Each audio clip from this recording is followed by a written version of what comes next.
यदि हम अपने वर्तमान के दुखों को दूर करने के लिए संतों से जुड़े तो वो मिलन ज्यादा दिनों तक नहीं ठहरेगा। हम अपने संसार के भौतिक दुखों को, वर्तमान के दुखों को दूर करने के लिए यदि संत से जुड़े तो वो ज्यादा लंबा रिश्ता नहीं चलेगा। बोले क्यों? बोले संत का काम विधि के विधान को मिटाना नहीं है।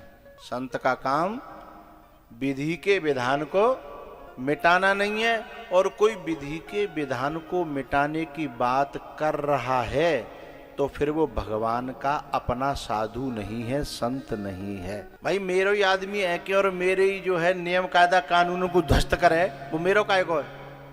वो तो मेरो चोला ओढ़ के मेरा दुश्मन है। कभी कभी जो अपने ही लोग हैं ना, वे ही ज्यादा खतरनाक अपने नियम कायदा कानूनों की झज्जियां उड़ाएंगे हैं। तो सच बात यह है, जो मेरे कायदा कानून उनको जो फॉलो करे, राम जी ने कहा है ये, सोई मम प्रिय सेवक मम सोई। सोई मुझे प्यारा है, सोई मेरा सेवक है। सोई मम प्रिय सेवक मम सोई। बोले कौन? मम अनुशासन माने जोई है। मम अनुशासन माने जोई।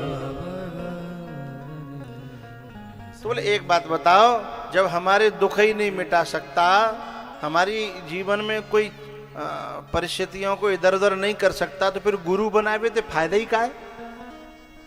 भाई आदमी तो दुख दूर करवे के लिए गुरु बनाती है दुनिया। हा?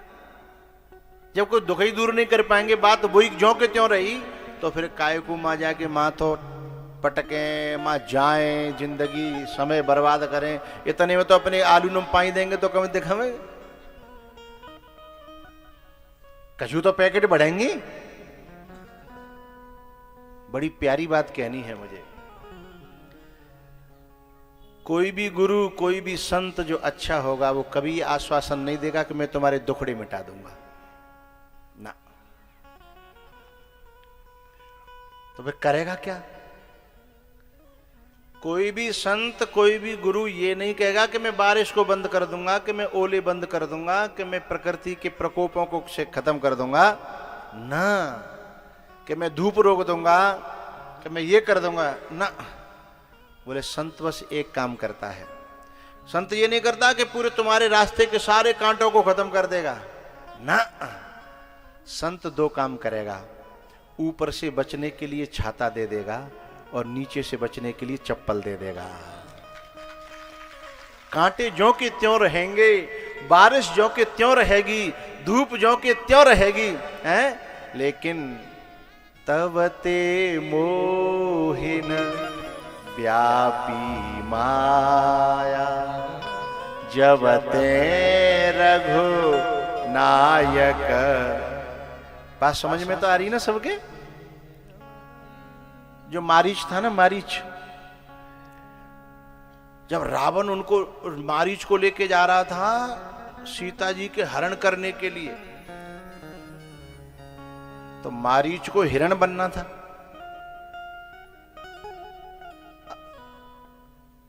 मारीच ने नेक नानुकुर करने की कोशिश करी, तो रावण बोला कि मैं अभी मारता हूं तेरे को।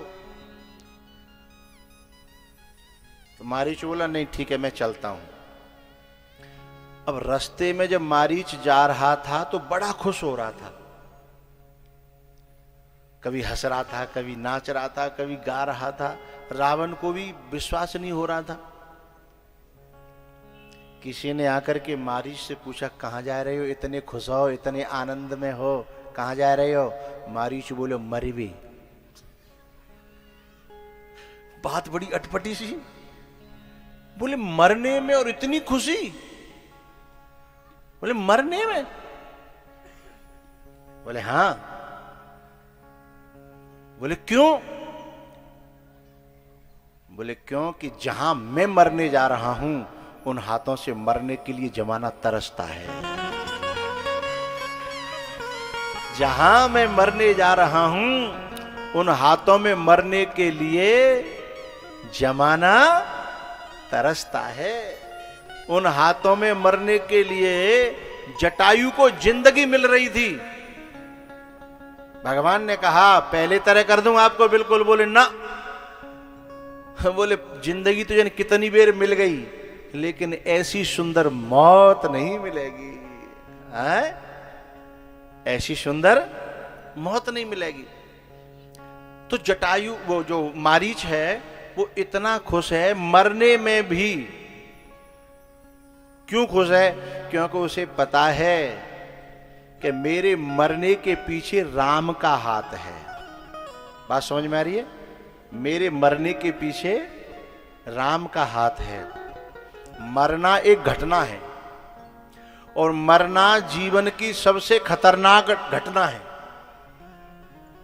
मरना जीवन की सबसे खतरनाक घटना है। जब इतनी खतरनाक घटना में भी जो राम का हाथ देख लेगा तो उसका दुख दुख नहीं रहेगा, वो दुख उसके आनंद में बदल जाएगा। ऐसे ही हम अपने जीवन की हर घटना में यदि राम का हाथ देख लेंगे तो फिर वो दुख दुख नहीं रहेगा, वो सुख में बदल जाएगा।